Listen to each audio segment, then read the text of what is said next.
And then we have a little bit of more information for you about how this will work. Sarah, did you want to explain about the outcomes for today? Sure, I would love to.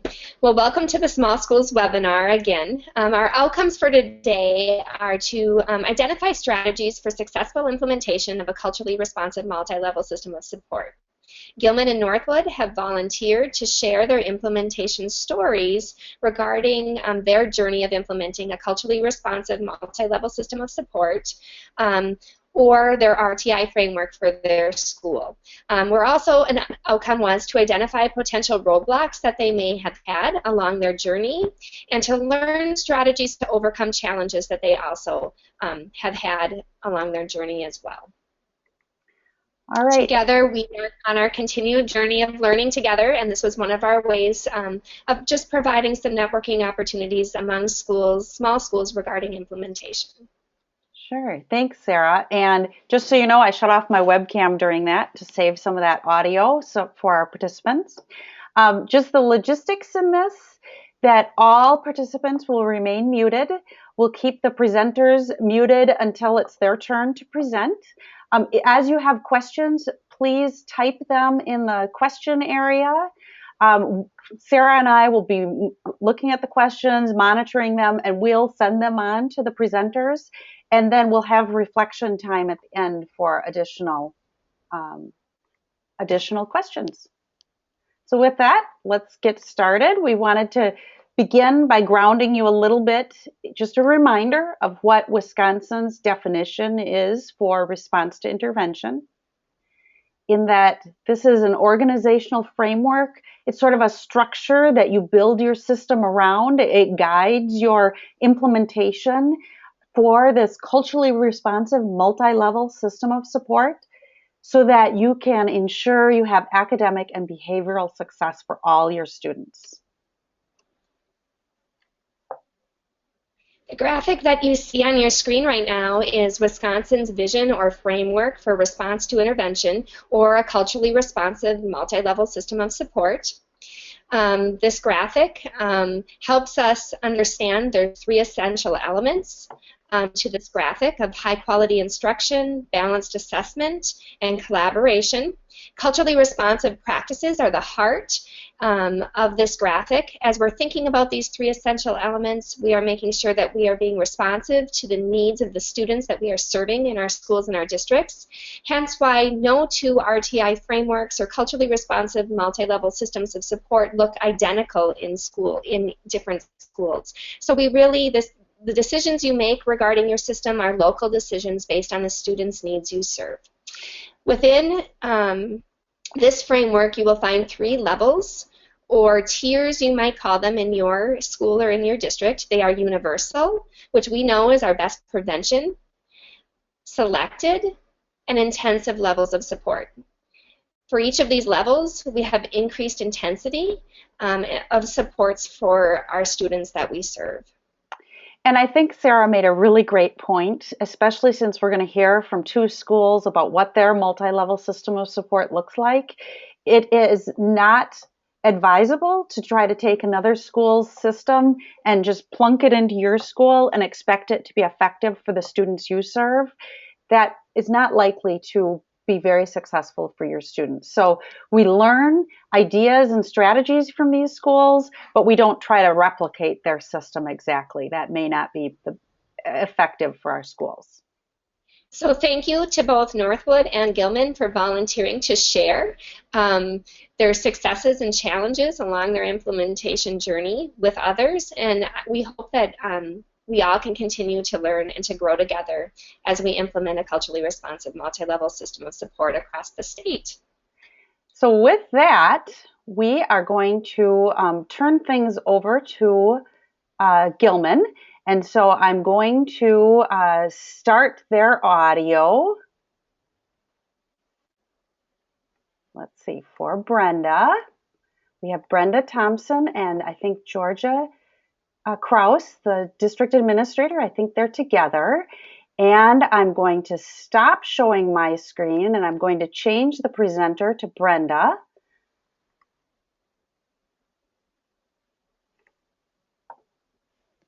Good morning, Jill. Good Good morning, morning. Sarah. Good Good And morning, morning. and Joseph. and and you'll need to remember that you need to show your screen under screen sharing. Right now, we don't see your screen yet.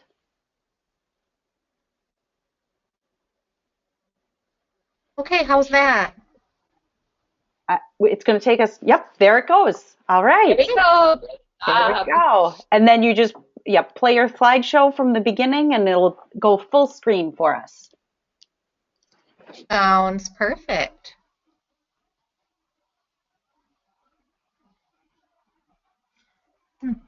While this is transitioning, first of all, I want to say thank you to Jill and Sarah. And please know that we went to several of their workshops, and they have been a great help in supporting our development here in Gilman. I cannot thank Brenda enough for all she has done to drive our team forward. It has been truly an incredible experience. This, you also need to know, has taken us multiple years and has taken a lot of time and dedication on our staff. We're fortunate in that we have wonderful people here, and Brenda will go through some of the individual things that they have done and what we have developed as a team. We have really played to our strengths, so when Jill says you can't take someone else's template and just plunk it in, we really have taken bits and pieces from multiple places and really used our team's strengths to develop a program for our students. The first thing we started with was with our universal curriculum and examining that. And I'll kind of turn it over for Brenda, and she can start going through the specifics. Hi, I'm Brenda Thompson, reading specialist here as well as the Gifted and Talented coordinator here. I'd like to start with what Sarah and Jill touched on just a bit about the heart of Wisconsin's model, and that is the culturally responsive in the center. We've spent a lot of time looking at that. You will notice on our school demographics that we do not have a lot of racial disparity here. However, if you look at our economically disadvantaged, we are very responsive to that piece. And I'll try to touch a little bit more on that as we go. Looking at our school demographics, you will see we look a lot like northern Wisconsin school districts. You will also notice as well that our gender is fairly even, with a few percentage points more in the male area. Our focus of our RtI system here looks very basic and simple, but yet it's important to have discussions on that in your building. And we really focus on student successes. We spent a lot of time discussing student needs and looking at what are needs that are unique to Gilman when we put this together. Our focus is also, down the road, the possible SLD placement, making sure we have all of those pieces in place if that indeed goes that path. And we also hope that with our RtI system, if it's working successfully, that we will see less behavioral referrals. The levels of implementation, again, as you go through the journey, are purpose building, and then you move on to infrastructure, and then, of course, initial implementation, and finally, full implementation.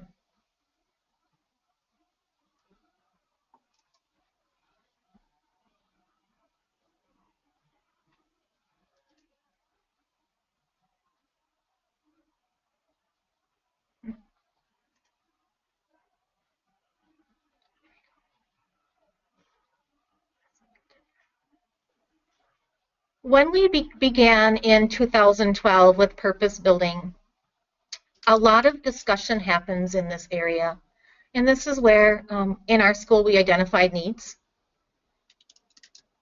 With those needs, we have a large amount right now of students that are having challenges in the decoding area. So that's been a discussion here in this building for a long time. And so as we discussed the purpose building part of this, that was a lot of our discussion centered around why and what our percentages were.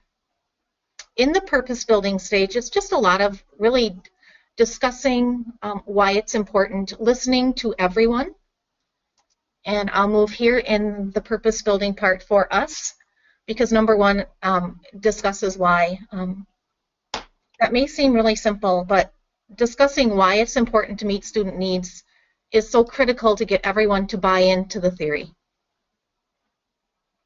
We identified our strengths in our building first and talked a lot about that. And some of our strengths would be the teachers we have and all of the unique areas of strengths that they have. We also identified things like our parent base. And Georgia, can you think of other strengths there? Some of the tools that we already had in place, Brenda has done an exceptional job with the title program. So there were some tools we were able to use in from the title program. So just kind of some curricular pieces, looking at the assessments. They talk about being data rich and yet not understanding completely what that data is saying. So we took some time to build those pieces also. And some of our weaknesses, at that point, it's much different than it is now, because of course, the way Sarah and Jill alluded to earlier, it really is a journey. It's discussion in this purpose building area that really needs to happen a lot. You'll see number 5 was really important to us. Everyone's opinion and establishing trust within the staff was one of the main keys throughout the whole school year. Number 6, I just added it here because sometimes we hear RTI, and I know I've had this discussion with other school districts. It's just simply a response to an intervention. And it's just something we try as educators when students aren't demonstrating growth like we believe they should. And it's just really, it's best practice. It's just something you would automatically do if students aren't grasping the material. You'll see number 7, our primary belief statement is simply all students can learn. And at the end of that purpose building year, we all came with that common knowledge. All students can learn.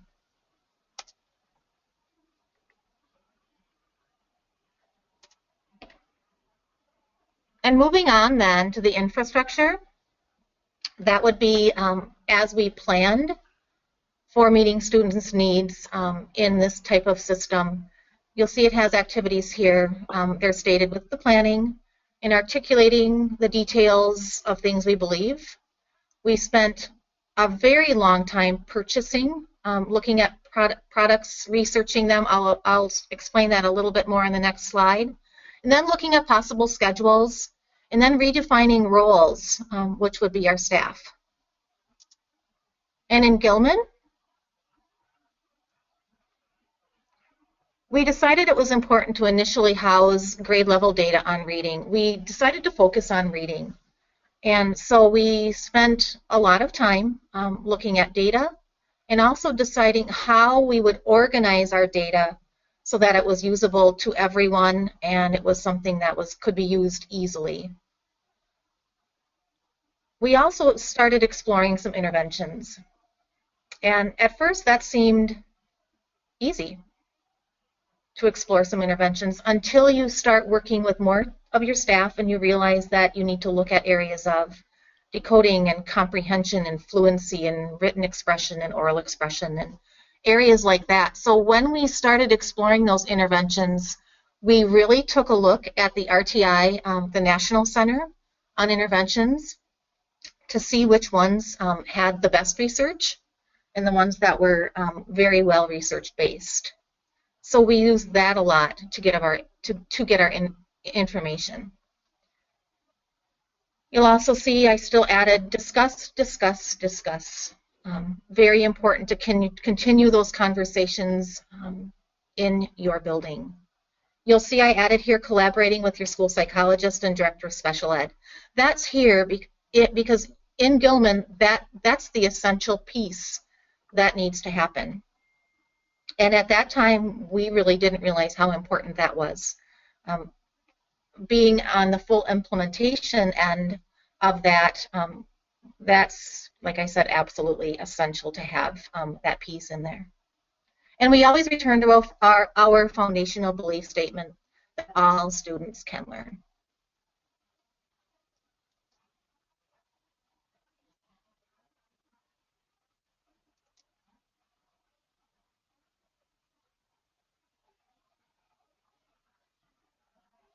So the third step with initial implementation is just trying it out.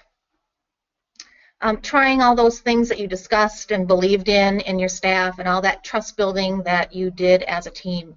And you start just testing the waters and seeing what works and what doesn't work. This is real awkward at first. We tried a lot of different things that I can say now we would never go back and do. But at that time, that's just that journey, which is so important to not feel like something you're trying is wrong. It just takes a lot of trials to get that right.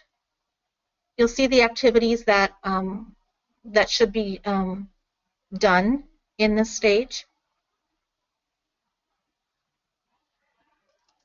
And then we'll go to in Gilman. So we started this then in 2012. And when we started, we tested the waters with Words Their Way. We tested it with just that one at first, believe it or not, which we wouldn't do now. But like I said many times, it's a journey. And we chose that one because that's a very reliable resource. You'll find it on the RtI intervention list for Wisconsin. And we all decided when we first started that we would give a pretest. And that is how we regrouped our students in grades 1 through 4.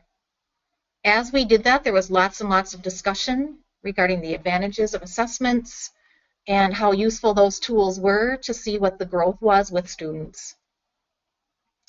During the fourth quarter of that year, you'll see we practiced using data, administering those pre-tests and post-tests, and we discussed different times for an RtI block of time when we were doing that. And we administered a post-test, so we were using some other data there. This was the first year that we were exploring very detailed data charts, which have now become a real essential piece in every classroom. And we had meaningful conversations during that time around the growth the students were making and how we knew what the growth was, and we relied on that data to back up what we thought we were seeing. There were some challenges in that time block that we used, and we also discussed ideas to improve this concept. At that time, we used for our progress monitoring tool, EasyCBM.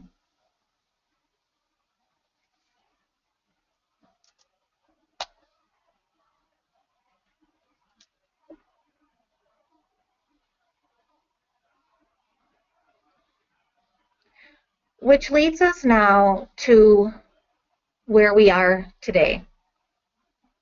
And the general activities in our state for refining that are deepening expertise and fluency, streamlining and constantly refining what's going on in your building in regards to meeting student needs. The documenting of practices, which in our case we use grade level data charts as well as a district level data piece, and then just planning for sustainability. So in Gilman,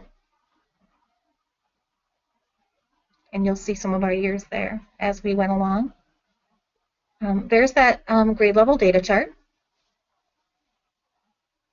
And we now realize we needed many interventions to meet those needs of our students. And this is where we worked with our school psychologist as well as our director of special ed, so that we were meeting needs of not only just one area maybe of decoding, but we had tools ready to be used for all of those different areas in reading.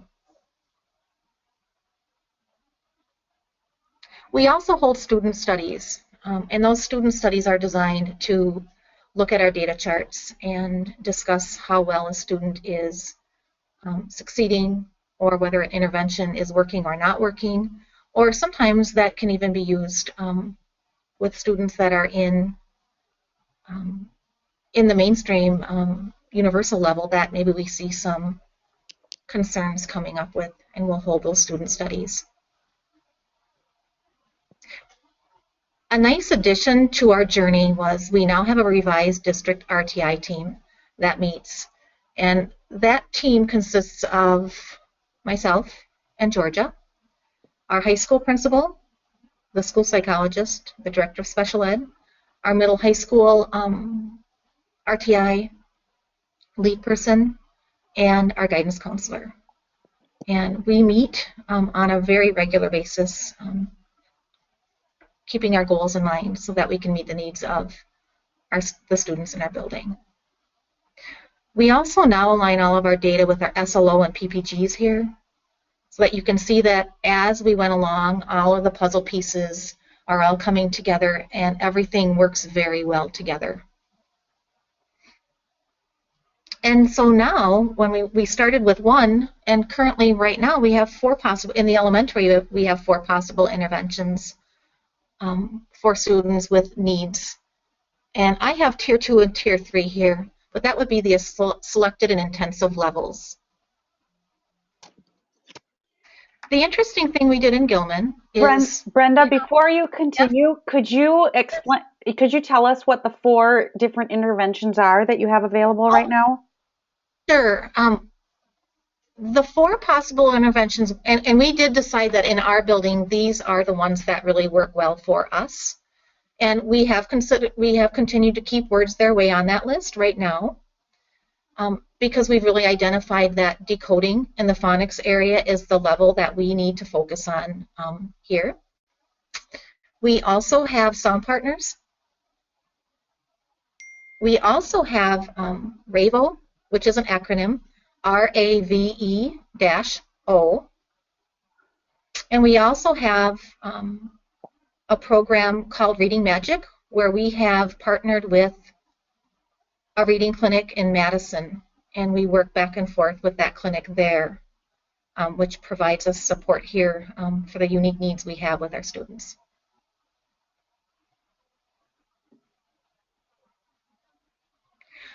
I'll go on to number 7. Yep. Where it states teachers are experts on the interventions. And we feel that's unique to Gilman. Rather than 1 or 2 people being experts in all of those interventions, we've decided to hand that over to teachers. And teachers have really received that enormously well. They all want to be an expert in some intervention. And it's just been, for me, it's been a pleasure to see teachers really grasp onto that idea and attend trainings. And Georgia's been great with that on support for being experts in those and getting training with those. And so that's been great. So if we have a student that is needing support in fluency or decoding, we have interventions bought, the ones that we have mentioned earlier, that will meet the needs of those particular students with that. After our fall, winter, and spring assessment windows, we re-evaluate students that need that selected and intensive intervention. We do that with our district RTI team, and we use a Google Doc with that, and we realign students. It's also really important to use your assessments with fidelity. And for those of you that are still exploring all this, the fidelity piece would mean how often those teams meet, whether it's in a small group or a one-on-one situation, as well as using the time that that intervention that you purchased says you should use it for. And all 3 of those pieces would be important in maintaining the fidelity of that piece for students in the selective or intensive area. We also have an edition of an RTI documentation summary. And you might wonder, what is that? And that's really been a journey in and of itself, too. We started out with a very simple documentation summary, and now we've got a very nice one, which documents that students in the universal level, and then meeting with me in the Title I area. And then it's just a place to chart all the different interventions and things we're doing with students to see whether they're successful or not successful. You might notice on this slide that there's some double asterisks as I go through it. I'll mention that a little bit later, but all of those pieces are handouts that I'm willing to share with any district that would like to see any of those. They just need to contact me, and I'll get to the last slide, and my contact information will be there.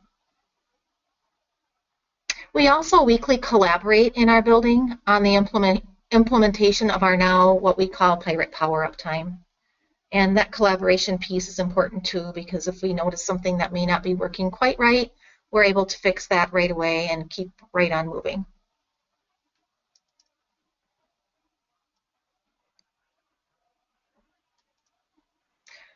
On the next couple of slides, I've just added some of those handouts if any of you would be interested in getting any of those.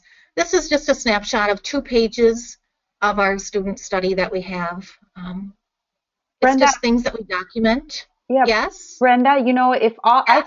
I think all of our participants would love to look at those handouts.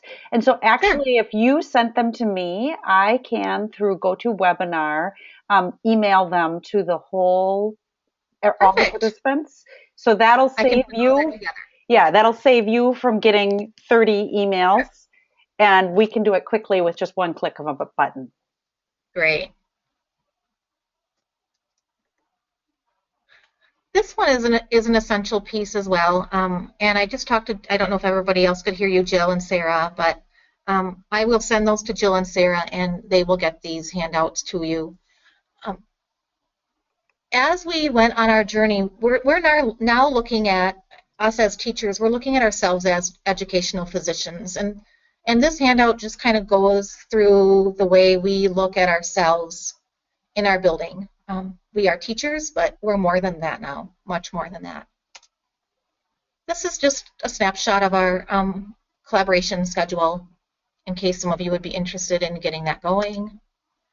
And finally, the results. Is it working? George and I would both agree, yes, it's definitely working. Teachers intervene much earlier. And you'll see number 2, too much data. I see a lot more from teachers. There's a lot of concern for students earlier, which is a great thing, but I think sometimes we're even over-concerned. And that's why the data piece is great, but unique to Gilman is, in other school districts as well, but we really do use our data. The teachers really rely on that to drive what they do in their classroom. You'll see my reference to educational physicians. Summer school. Our summer school is looked at differently here now as well when we started looking at our data and holding our meetings. We have some students that we know need to come in weekly and continue working on reading to keep that reading level, to maintain that reading level. Many of our students show a lot of summer slide over the summer. So with some of those students, we really recommend that, and we have teachers that are willing to do that throughout the whole summer every week. Group book studies have helped. We decide on those and meet and have during our collaboration time each day, we'll meet with that book study, and we add that into our daily teachings in the classrooms. One area we know we need to work on some more is refining our enrichment teams, and those are our students that are at the universal level, but they have enrichment needs, and we've discussed that in our RtI meetings a lot, but that's just the area we know we also need to give some time and some strength to. And the 7th one that we've had discussions on is in our building, maybe unique to Gilman, is we've had transitions of school psychologists and director of special ed. And sometimes that would change the opinions of some interventions that we were using. So, and that's been a little bit of a roadblock for us, but I think we're on the right road with that one as well. I also added fidelity. That's really the essential piece we need, is the fidelity piece. That we're doing it 4 or 5 times a week with the correct amount of time each day, and whether or not it's in a small group or a one-on-one situation. And last, our next steps at Gilman. You'll see, again, we do need to enhance our GT enrichment side of RTI. And we'll be working on that throughout the year. We constantly refine the Pirate Power-Up teams, and we'll be focusing on that above level, which would be universal area for students. And new is we are exploring some transitions and changes to our district RTI team data dictates and how we'll go about that for most efficient use of all of the team's time. So we'll be going along with that as well. And our last slide just has me and Georgia on there and our contact information if you ever did. And we're really glad that we had this opportunity to share a little bit of our journey with you. Thank you so much. Please feel free to contact either of us. We would be happy to help anybody through this process. And we do have, I have a couple questions for you. First of all, are you school-wide Title I? Yes, we are. Okay. And then in Words Their Way, did you use those with all students in grade 1 through 4 as part of your? When we started on that journey, we did. Yes, we did. Okay.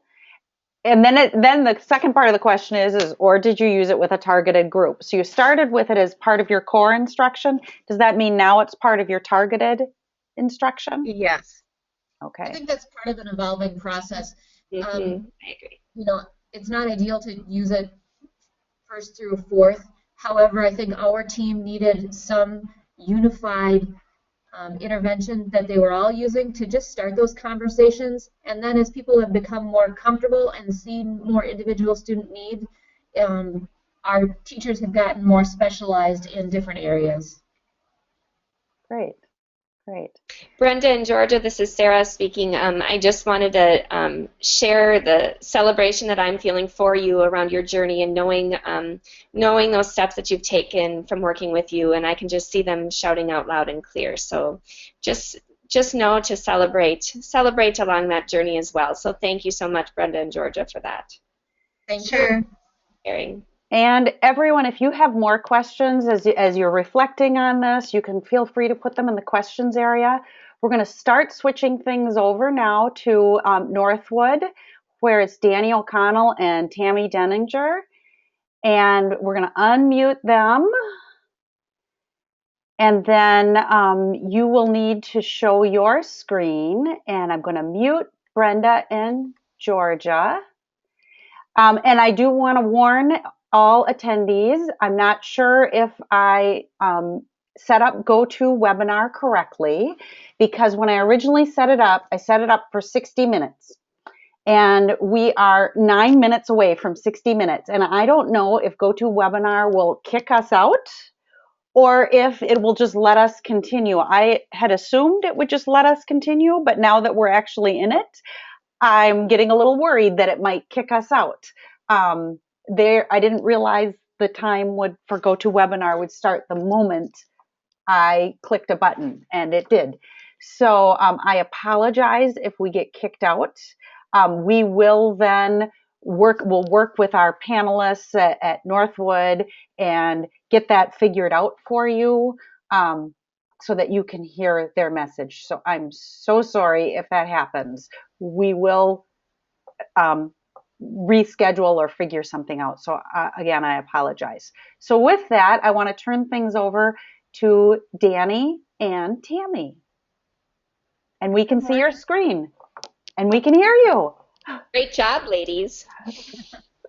I just want to say right away, once we start playing our video, if you can't hear audio, let me know. We have a backup plan, but hopefully you'll be able to hear. So just interrupt us, Jill, if you can't. Okay. All right. Well, we decided to put together a video of our journey, and I guess we'll just click play and take questions when we're done. Danny, before you do that, can you just really quickly share your role and Tammy her role at Northwood really quick?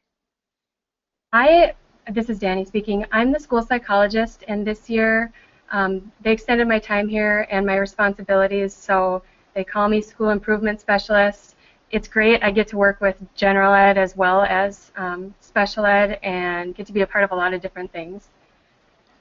And I'm Tammy, and I'm currently the instructional coach, and I've been here for many years. This is my 20th year, so I've been involved in our RTI journey from the beginning.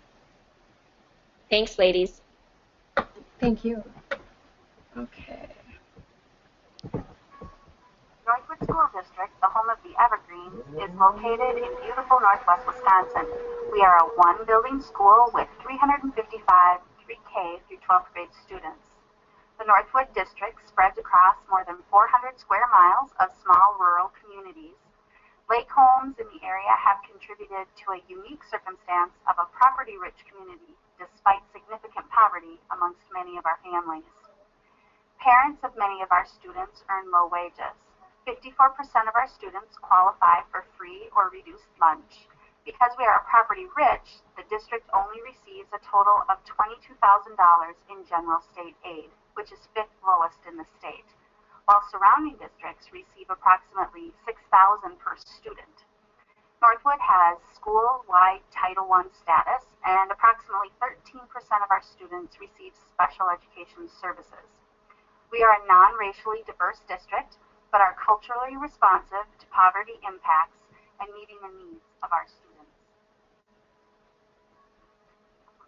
In this video, you will hear about Northwood's journey in creating a multi-level system of support which prioritizes learning and progress for all of our students. It has been a learning process and we've encountered barriers, but we keep improving and refining our process as we go. One of the most important components to our school district as a whole is the value and emphasis we place on professional development. A recently completed school culture survey revealed that our faculty values this commitment to improvement and rates it as our greatest strength as a district. In order for our system of support to be culturally responsive, this is an ongoing commitment.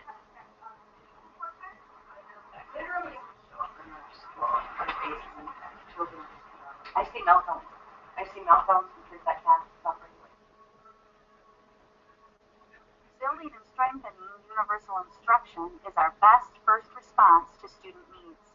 Knowledge and understanding of the standards, using research-based strategies embedded within best practices, differentiation, and formative assessments at the universal level will provide all students with high-quality instruction. Balanced assessment is a key component to drive our instruction as well as our intervention supports for all levels of learners. Our district uses STAR as our universal screener along with PALS for pre-K through 2. We created a reading and math data wall as a tool for us to use to collaborate using specific student data. The look of the data wall has changed and evolved throughout the years, but its purpose remains the same. Collaboration using multiple data sources to drive instruction and supports. The elementary data wall includes STAR reading and math scaled scores according to NAEP and guided reading levels along with a behavior and attendance component. The secondary data wall includes STAR reading and math scaled scores, GPA and ACT scores, as well as behavior and attendance components. The data wall is crucial in discovering the gaps in student achievement.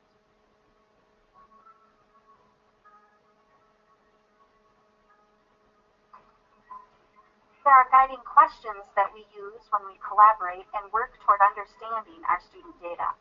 Are there any patterns or groupings?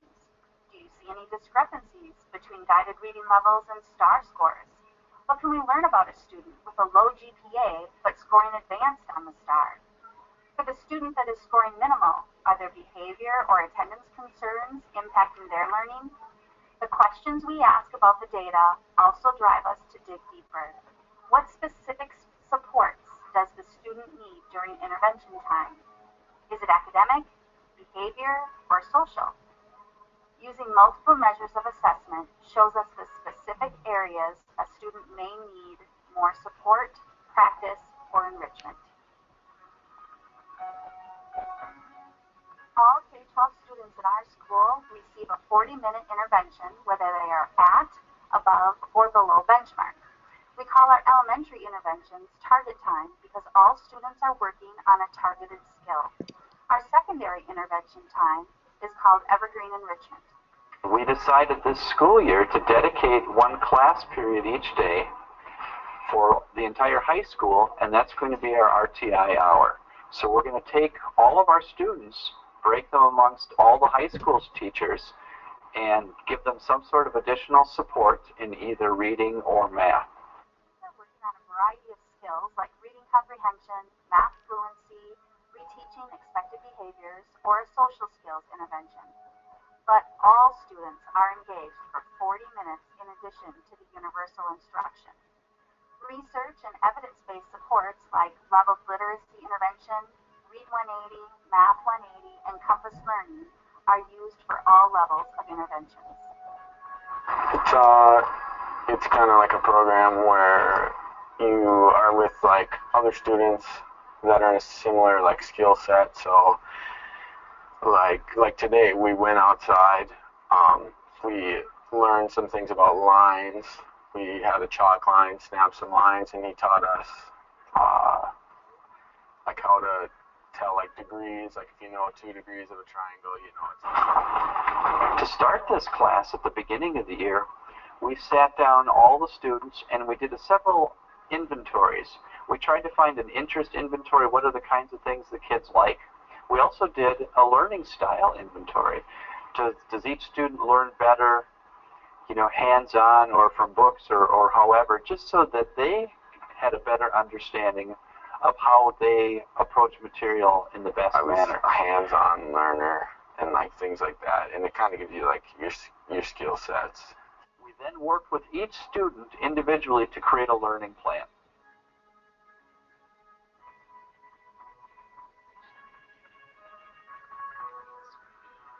So like when Mr. Killow teaches us something, and then he'll have us go back and take the STAR test, and then so that you know, then he can get a print off of like where we improved. And on the last thing, we were working with like y equals mx plus b, like slope and stuff, because we were all having trouble with that. And everybody either went up or stayed the same. I think everybody actually went up on that. So then we moved on from that, and then he found our next weak spot is with angles and geometry stuff, so now we're starting to get into that.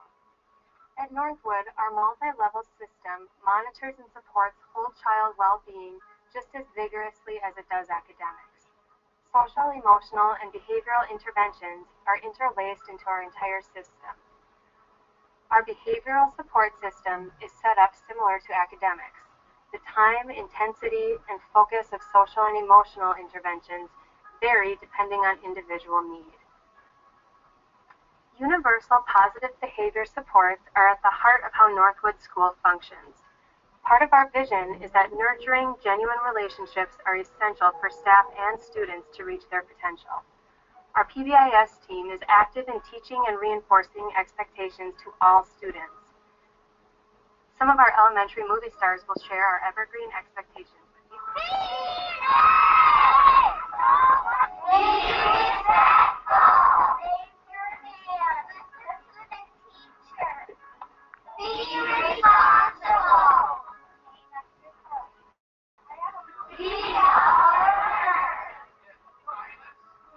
For students who need more intensive help with behavior, we have multiple options, including groups targeting emotional regulation, perspective taking, social skill development, and sometimes individual intensive supports.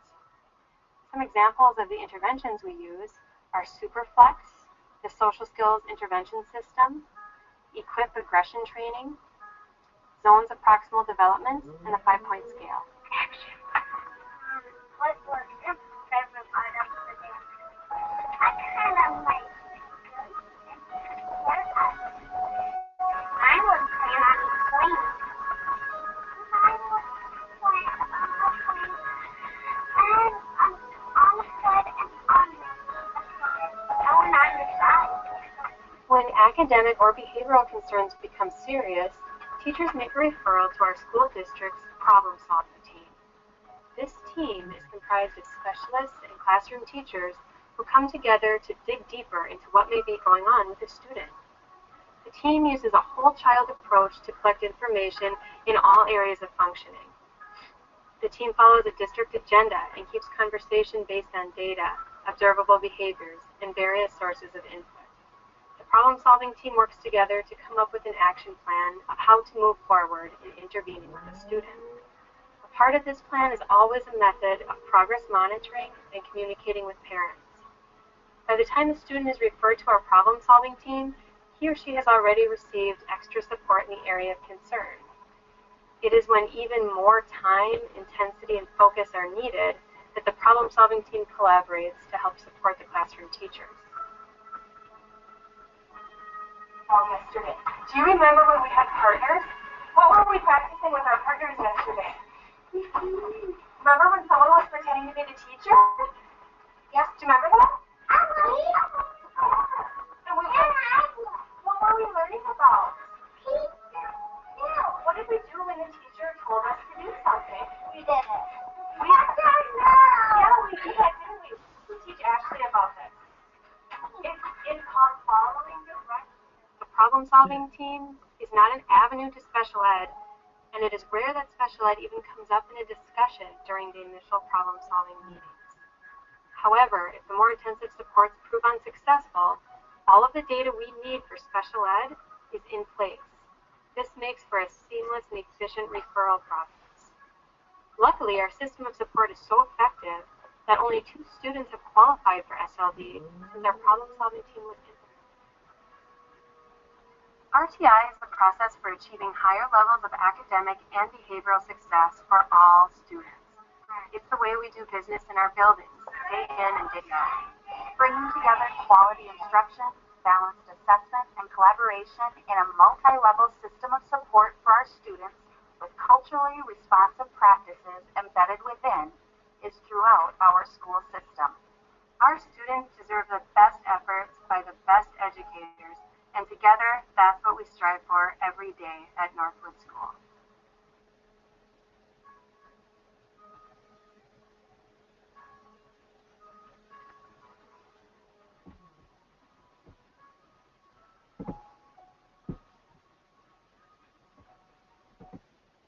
Okay, that's our story. Thank you so much for sharing, Danny and Tammy, and the video that you put together around your implementation journey and where you're currently at today. Really speaks to the volume of the work that the entire staff of Northwood has put in over the course of the last few years. And that's really where my first questions for you were going to come from. So Tammy, could you just talk a little bit about how many years you think that you've been on this journey and kind of where the journey all kind of created and started from? Can you just share that in about a 30-second little update on that? We were really fortunate that we were able to attend a lot of the RtI Center trainings, and I feel like we've been, almost in on the forefront, and it's many thanks to Sarah, since Sarah came from our district. So goodness, what's it been, Sarah? 8 years? 7 years? I think so, and I think it probably started back when we started providing a multi-level system of support through the Reading First grant and reading. Yeah. To really capture some of that buy-in. So I just wondered if you wanted to just spend a couple minutes talking about that, maybe. On the video it makes it look all roses, but it certainly takes a lot of time to begin building that.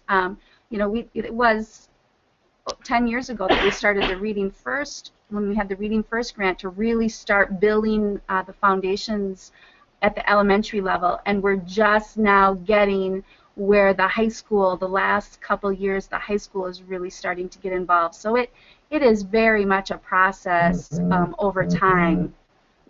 And that's kind of what I thought. I love that you shared that. The work really started in the elementary school, but over the duration of the years, even since I have left the Northwood School District, that the process of what that looks like now at the middle and high school has just really evolved as well. The other question that I have is, can you kind of talk to a little bit about the coaching piece of coaching staff to further their implementation of best practices in their classroom and that role that you have in the district? Sure. In fact, a perfect example, we just, anytime that there's questions, challenges, we just had a collaboration meeting this morning with the middle school. So sometimes it's working with the staff on a specific problem or a situation that's come up with, how do we meet the needs of all the students, to going into the classrooms and doing observations. We're working a lot this year on fidelity of instructional practices, going in and doing observations. We've set up non-negotiables that when we go into a classroom, the expectations that we would like to see when we go in. So I go in to do sometimes some co-teaching with staff, sometimes it's sitting down with the teachers to do the planning piece of that, or simply doing observations and looking for those pieces of the non-negotiables or problem solving with them. So that's been a really important piece of that, working together on that. We also have set up a really specific professional development / collaboration time for our morning meetings. And having someone to take the lead on that, I think, has made a significant impact because it's very consistent and purpose-driven. Thanks, Tammy. Thanks for sharing that. And then, Danny, I have a question for you as well regarding, you did a great job sharing some of the integration work, which has also been a journey, the integration work between behavior and academics. What do you think some of your next steps maybe around that might be? Do you have any future plans or things that you want to continue to refine around that? Obviously, we saw the integration on the data wall of behavior and all of the interventions, but I could also see some professional development on trauma-informed schools and that professional development as well. We have made a big push toward educating our staff on mental health, and it's just something that we see coming up more and more with all of our students. So that's one thing that takes constant conversations, and I mean, I think back to yesterday. I had an IEP meeting for a student, and a student we know has a history of trauma, and even still, the conversation, you have to be so careful not to let it get negative and assigning intention to some types of behaviors that we see. So the whole child focus, it sounds so simple, but it's really not. People really kind of want to separate out issues. I think it just helps us understand them better, but really everything is so intertwined that we just need that to be a part of our conversation all the time. So like with the problem-solving team, we have behavioral and academic components for every single student, and attendance and, family involvement. We just want to make sure we don't miss anything, because I think in the past that's what's happened so much in schools in general. Well, thank you two ladies. Jill, do you have anything else? Yeah, we have a couple questions from our participants. One of them is what program are you using to track behavior? It depends on what intervention we're using. For example, the social skills intervention system has progress monitoring built in. We also have the BASC behavior assessment system for children. They have a progress monitor system that for all different types of behavior, like internalizing, externalizing, anxiety, all those. Great. All areas. As far as a more universal way of tracking behavior, we use our time to teach program and just the number of reflections that students have. Okay. Referrals too are always a small part of that, but we don't find office referrals to be a very good indicator of true meaningful behavior that's going on with kids. Okay. And then the other question is, could you describe some of the interventions that you're using from Compass Learning? And then it specifically asks reading, math, which grade levels? And Compass Learning is new for us this year, so this is very much a piece of it that we're working on. But we currently use it for, we're using it 3rd grade through 12th grade. It is reading and math both. For some students, it's credit recovery. Some students, it is practice, you know, that piece of it that they might be interested in, especially if they just need some practice. For some kids, it's an enrichment piece. So it's kind of all over the board. Some special ed uses it as well for core, so then that's more of an intervention. So we continue to learn more and more about that. We've actually been taking some Compass Learning webinars to learn more about how we can more successfully use that. So there's a long ways to go with using Compass Learning as well. Sure, thank you. And then we do have a couple additional questions back for Gilman. And so what we're going to do is I just want to really thank you at Northwood for putting that video together. I know that was a lot of work. We really appreciate it. And just thank you for your time. We're going to switch things over then. I'm going to actually change the presenter and switch it back to my screen. So then you don't, and then I'm going to mute you in Northwood. And I'm going to unmute Brenda, you and Georgia. I'm going to unmute you so that I can pull up our questions. We're wondering about, in Gilman, are you using the developmental version of Words Their Way, or are you using a different version? So Brenda, I think we are using the developmental one. It would be the silver edition. The silver edition, okay. Right. And then the other question is someone wondered about more information on reading magic. They searched online and they couldn't find anything about that? No, you would not find that online. Why don't you have that person contact me? Okay. That is a very new intervention. Okay. It's very based, it's got a dyslexic based to it. Which is why we're using that, and that's used in those reading clinics around Madison, 11 different clinics in Madison right now. It's also based on Marianne Wolf's work at Tufts University out east. Okay. So that's our connection with that right now. All right. Well, thank you so much. I think then we are ready to just wrap things up. We're about at our end time, so Sarah and I just want to remind you there are always options for you available from the Wisconsin RtI Center. We don't do a lot of marketing of our events, so we really encourage you to use our website, the Wisconsin RtI Center website, and use our events calendar so you can see what's upcoming. Also, you'll notice in the upper right-hand corner, you can immediately link through to the PBIS network events. So those are available there. So you would want to make sure to keep track of what's going on in our region, if it's in the west or in the north or whatever part of the state you're in. Those things are available. And then, of course, everyone has a technical assistance coordinator that you can contact. But we just really, really want to thank Gilman and Northwood for sharing their story. We know it's a lot of work. So thank you so much. And participants, we want to thank you for being with us today.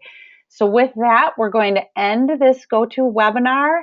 And just, again, thank you for spending your time with us. Have a great day. Bye, everybody. Thank you.